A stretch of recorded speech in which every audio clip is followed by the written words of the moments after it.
Là, je ne vais pas rentrer dans le physique parce que je n'ai pas de graphe à vous montrer, mais des neutrons de 13 mètres ça bousille n'importe quoi, en gros, c'est comme des obus qui rentrent dans un mur. Hein. Donc il faut que ce matériau soit isolant parfaitement, le meilleur isolant du monde qu'on ait pour l'instant pas encore trouvé d'ailleurs, qui reçoive des neutrons, qu'il arrête ces neutrons pour que les neutrons puissent se transformer, excusez-moi du terme, en chaleur, et que ce matériau résiste. On ne sait pas faire. Personne ne sait faire. Alors si, les Japonais, dans le projet ITER, les Japonais ont reçu 10 milliards d'euros pour faire une étude des matériaux, leur usine n'a pas commencé à être construite. Hein. Donc pour l'instant, ITER démarre, mais on ne sait pas comment on va le construire encore. Hein. Et si tout va bien, cette usine japonaise pourrait démarrer en 2015. Vous imaginez, ITER doit démarrer en 2020, hein, on est juste de Dieu. Les Japonais ont dit qu'ils seraient en retard parce qu'ils ne savent pas comment faire et ça ne les intéresse pas tellement finalement. Bon, et puis il faut Fukushima. Ça, on est très loin du nucléaire avec tout ça, c'est vraiment c'est tellement ridicule, pardon. Il ne faut pas conclure avant de faire le débat. On ne sait pas faire ce matériau. Mais ayez foi, mesdames et messieurs, sur la science, nous saurons. Bon, mais ça, c'est un deuxième problème. Le problème du tritium, après, c'est un peu plus embêtant. Je vous ai dit, il n'existe pas dans la nature, le tritium. Si, c'est un sous-produit du nucléaire. Les centrales nucléaires actuelles produisent, c'est un déchet pour elles, produisent environ 3 grammes, une centrale nucléaire produit environ 3 grammes de tritium par an.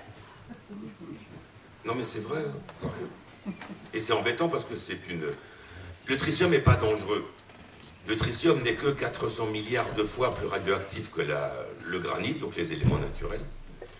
Mais le tritium, c'est comme l'hydrogène, et puis il émet des rayonnements extrêmement mous. Enfin, nous, on dit des rayonnements mous, c'est-à-dire qu'ils ne se propagent pas loin, ils sont arrêtés par la peau. Donc c'est pas dangereux. Jusqu'en 2005. En 2005, on s'est aperçu que le tritium, il avait un défaut, c'était l'hydrogène. Donc, c'est extrêmement difficile à retenir quelque part. Vous ne faites pas un bidon en métal, une thermos, pour mettre du tritium dedans. Vous vous rappelez, les zeppelins, autrefois, bourrés d'hydrogène, il y a des fuites partout. C'est un gaz très léger, très petit, qui passe dans tout ce que vous voulez. Le tritium n'est pas arrêté par le métal. Il traverse gentiment. Ça, on savait, enfin, on s'en est rendu compte. Et puis on s'est rendu compte d'une autre chose, mais mon Dieu, le tritium c'est de l'hydrogène. Le monde vit sur H2O, de l'eau. Le tritium peut remplacer l'hydrogène. Ben oui, il le remplace. Autrement dit, le tritium a une manie phénoménale de s'intégrer dans la matière vivante, dans la terre, dans tout ce qui a de l'eau. Ça peut devenir de l'eau tritiée. Autrement dit, dans la terre, vous avez un peu de tritium, et puis les carottes, les pommes de terre le récupèrent par les racines. Vous mangez les pommes de terre, vous avalez donc de l'eau tritiée. Qu'est-ce qu'elle va faire? Vous êtes composé à 90% d'eau. Vous allez donc vous trimballer avec des petites sources radioactives qui durent environ une douzaine d'années dans votre corps. Oh, elles ne sont pas très fortes. Elles ne sont pas très fortes puisque c'est des rayonnements mous, ils ne se propagent pas loin. Mais quand c'est dans le foie, ils ne se propagent pas loin dans le foie. Mais vous inquiétez pas, l'Académie des sciences française a toujours dit quand je ne vois pas l'effet, c'est qu'il n'y a pas d'effet. Ah ça, je vous jure, hein, le président de l'Académie des sciences a dit en deçà d'une certaine limite, il n'y a aucun effet. C'est comme si je vous disais, quand à 15 ans, je fume un paquet de cigarettes, et qu'après je m'arrête, il n'y a aucun effet. Évidemment, il faut attendre 40 ou 50 ans pour savoir s'il y avait un effet, mais on ne va pas aussi loin. Il n'y a que dans la fusion où on attend 40 ou 50 ans pour des résultats. Dans la vie de tous les jours, on n'attend jamais. Mais ce tritium, donc, il est embêtant. Mais oh, la physique nous a appris une chose. Quand un neutron frappe du lithium, ça fait du tritium. Génial. La solution est là. Mon isolant magique que je ne sais pas comment faire dans ITER, eh ben, si je lui mets en plus du lithium dessus, il va me faire du tritium. Et c'est génial. J'ai donc une machine à fusion qui va produire de l'énergie et qui va produire elle-même son propre combustible. C'est extraordinaire. Bon, petit problème, on ne sait pas faire non plus. Si on ne sait pas déjà faire le machin premier, avec le lithium, on ne sait pas faire non plus. Puis d'autre part, on s'est rendu compte, mais ça on ne savait pas. Mikhaïl Gorbatchev ne le savait pas, donc il faut les excuser. Le lithium, actuellement, tout le lithium de la planète est bouffé par les piles ion lithium. Donc il n'y en aura peut-être pas assez pour ITER. C'est dommage. Mais bon, c'est pas grave, ITER est signé, il faut y aller quand même. Pas de problème. Donc on ne sait pas tout ça. Tout ça, c'est des questions qui restent ouvertes. Je passe, après on va passer sur les risques éventuels de ITER ou des dangers, mais c'est tellement ridicule ce projet que je ne peux même pas, comment je peux parler de risque. Donc ça, c'est ITER. C'est un machin qu'on sait peut-être fabriquer pour des résultats 2040 au mieux, qui sont 400 secondes. Un mensonge, quand même. Je vous ai raconté l'histoire du lithium, hein, le tritium, ce qu'on appelle ça en anglais le tritium breeding. La naissance. Enfin, le breeding, c'est une couveuse à tritium. C'est génial, c'est un beau nom, je trouve ça très joli. On vous a dit partout, ITER ne produira aucun produit radioactif. C'est vrai, il fait de l'hélium si la fusion réussit. ITER ne produira pas de tritium, on vous l'a juré, hein. C'est pas vrai. C'est pas vrai. Si ITER fonctionne entre 2032 et 2040 à peu près, après, il est prévu de changer cette couverture isolante qu'on ne sait toujours pas faire aujourd'hui, qui doit résister aux radiations et puis à la chaleur et tout ça, qu'on ne sait pas faire. On la remplace par une autre couverture en lithium pour faire les essais. Est-ce que cette couveuse à tritium, ça marche vraiment? Parce qu'il y a plein de théoriciens qui disent, mais ça ne marchera jamais votre truc. Les calculs que je fais, les neutrons, ils sont gentils, mais vous leur demandez tout et rien. Vous leur demandez, de s'arrêter dans un machin sans chauffer, mais en chauffant quand même. Vous leur demandez de laisser leur énergie pour faire de la chaleur et de la laisser aussi pour faire du tritium. Il y a des théoriciens qui disent, mais ça vous ne pouvez pas demander tout et n'importe quoi à la nature. D'autres disent, monsieur, plus ça marche.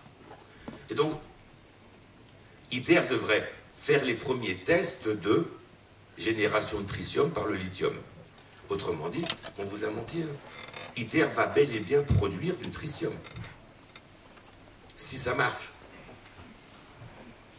Et comme ITER est un laboratoire de recherche, et je suis assez chercheur pour ça, il y aura des tests, des essais, ça va marcher plus ou moins bien.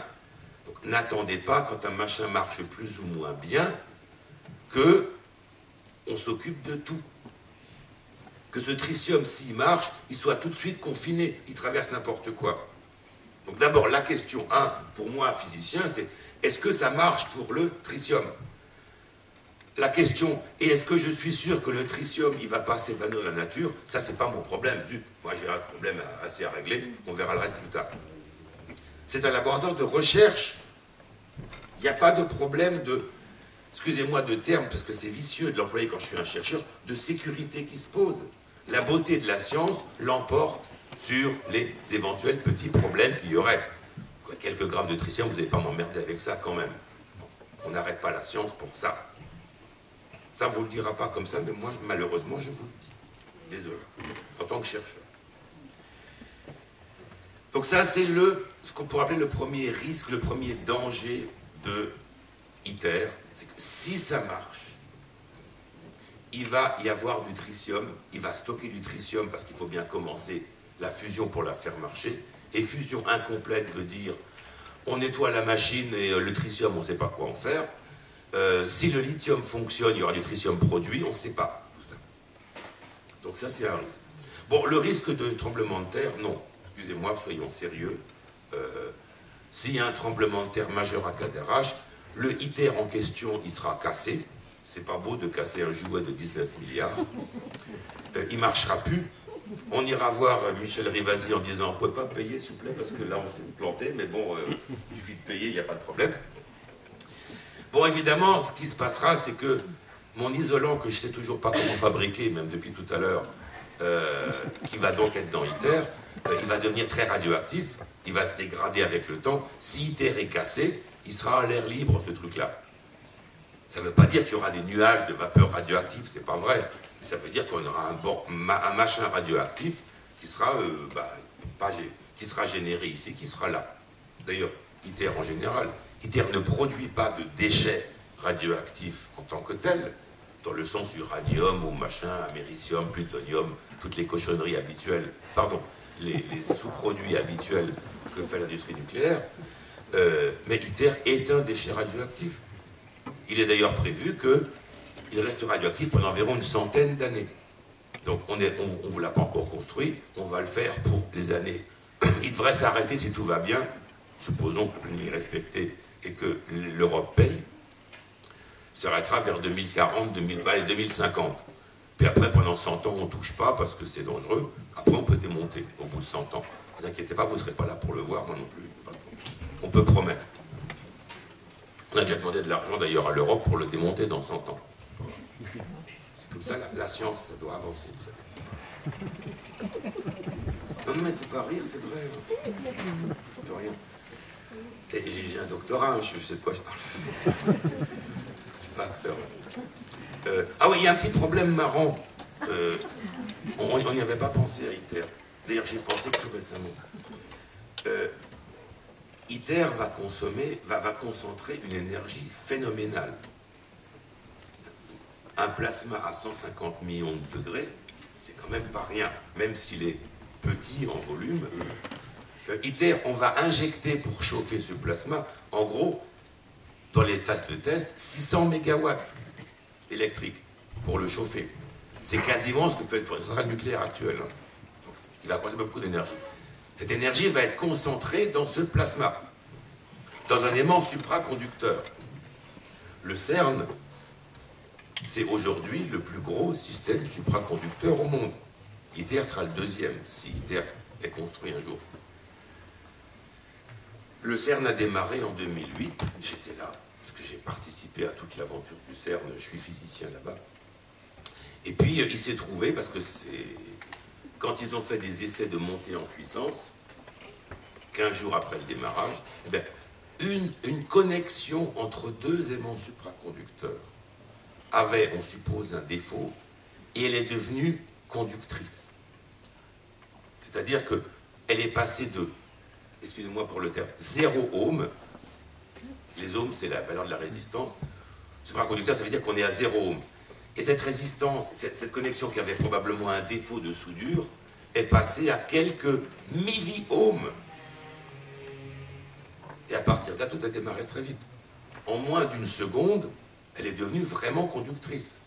C'est-à-dire que la tension, le voltage de 0 est passé à des milliers de volts en quelques fractions de seconde. Arc électrique, accident, le tunnel, des aimants de 50 tonnes ont été déplacés de 20 cm, arrachés de leur goujon. L'énergie qu'il y avait dedans s'est libérée d'un seul coup. Il n'existe aucun moyen au monde de dissiper l'énergie de 9000 ampères comme au CERN en quelques fractions de seconde. Le CERN a dû constater, bon ça a été réparé, ça marche très bien, merci beaucoup, ça fait 1 an de travaux, il n'y a pas eu de dégâts, il n'y a pas eu mort d'homme, il n'y a pas eu de radiation bien évidemment, c'était que des machins de supraconductivité. Le CERN a dû se rendre compte que quand on fait un gros machin supra, il faut savoir qu'il est forcément possible qu'il y ait un petit défaut, et que ce petit défaut, exemple Fukushima, génère immédiatement un gros accident. J'ai demandé aux députés européens de poser la question à ITER, est-ce que vous avez intégré le fait que le CERN a eu un accident supraconducteur? Vous allez avoir un aimant de plusieurs milliers de tonnes supraconducteur. La probabilité qu'une connexion dans cet aimant devienne conductrice est énorme. La conséquence en est probablement la destruction d'une bonne partie d'ITER. Le joujou à 19 milliards, il sera cassé.